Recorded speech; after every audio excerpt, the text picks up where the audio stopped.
Friends, welcome to my YouTube channel academy of teachers. आज की video में हम आप लोगों के लिए लाए हैं संस्कृत पद्य शिक्षण के उद्देश्य। पद्य शिक्षण के उद्देश्य क्या क्या होते हैं उनके विषय में आप लोगों को इस वीडियो में जानकारी मिलेगी तथा पद्य शिक्षण के उद्देश्य से संबंधित प्रश्न किस प्रकार होंगे उनके बारे में भी आपको जानकारी मिलेगी। यद्यपि पद्य, यहाँ पर पद होना चाहिए, पद्य शिक्षण के उद्देश्यों को समझना आवश्यक है क्योंकि उद्देश्यों को ही ध्यान में रख करके शिक्षण विधियां तैयार की जाती हैं।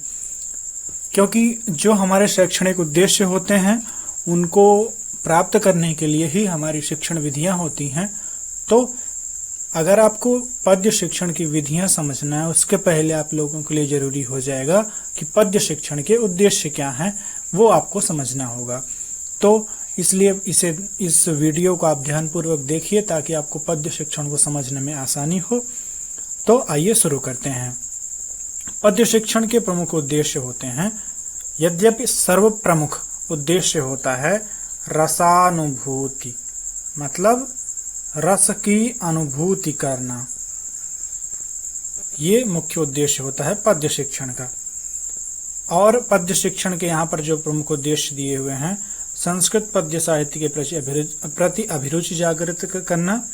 ये आप लोगों को समझना होगा कि यह जो पॉइंट है ये बहुत ही महत्वपूर्ण है। परीक्षा में विभिन्न प्रकार से आया है कि प्राथमिक स्तर पर या माध्यमिक स्तर पर संस्कृत साहित्य से की विभिन्न विधाओं को पाठ्यक्रम में सम्मिलित करने का क्या उद्देश्य है। तो उसका मुख्य उद्देश्य होता है साहित्य के प्रति रुचि जागृत करना, उस भाषा से संबंधित रुचि को जागृत करना। और जब बालक पद्य शिक्षण करेगा तो उस पद्य का जो पाठ करेगा तो उसका यति गति लय भावाभिनय द्वारा उसको श्लोक पढ़ने में दक्षता प्राप्त होगी।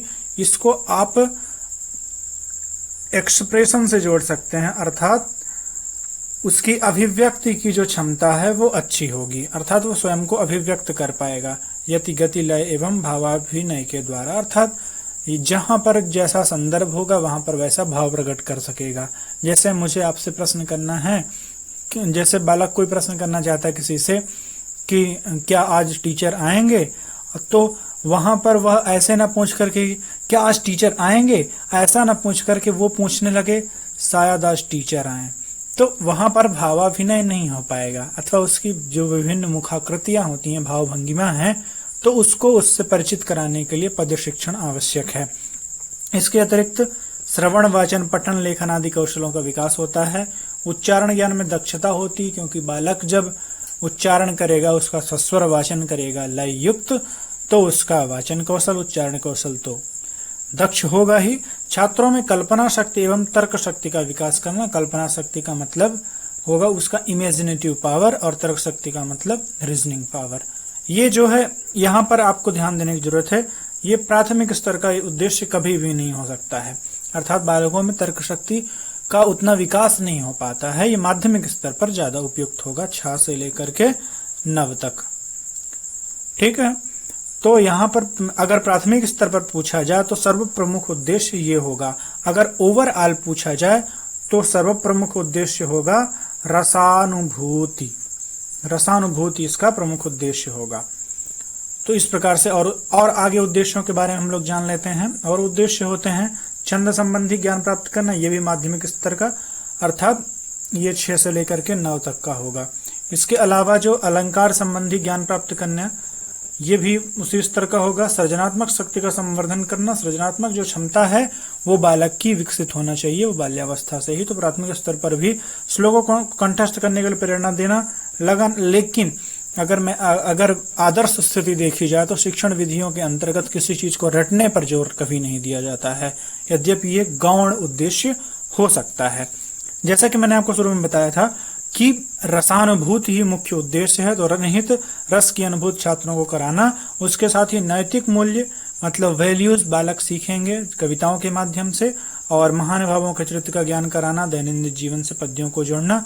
जैसे कि अगर प्राभातिकम करवा दिया गया अथवा ग्राम्य जीवनम करवा दिया गया अथवा जो भी है, तो उनके दैनिक जीवन से वो जुड़ा हुआ होगा। वो सूर्योदय को देख करके वो धीरे धीरे अपनी कल्पना शक्ति का विकास करेंगे।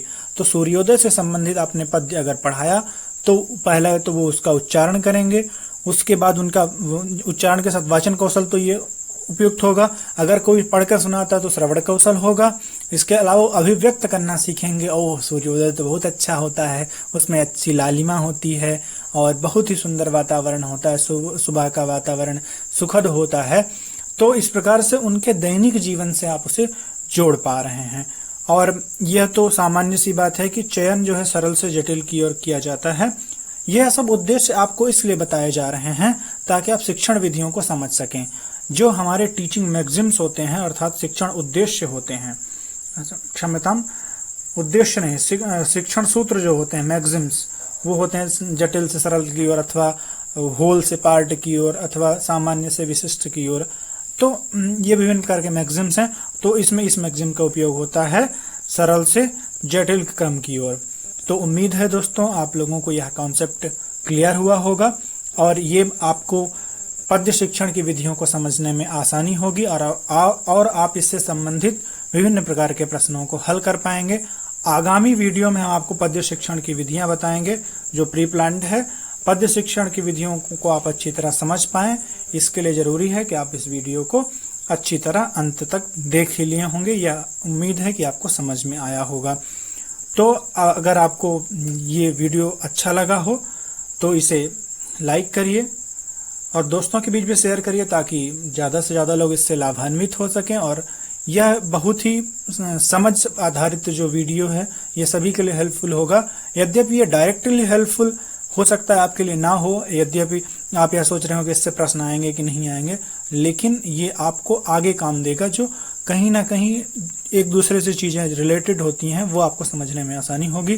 चैनल को अभी तक सब्सक्राइब नहीं किया तो सब्सक्राइब कर लीजिए और सब्सक्राइब करने के बाद बेल आइकन दबाना मत भूलिएगा ताकि आपको न्यू वीडियोस की अपडेट मिलती रहे। तो अब दोस्तों अब इजाज़त चाहता हूँ। Thanks for watching. नमस्कार।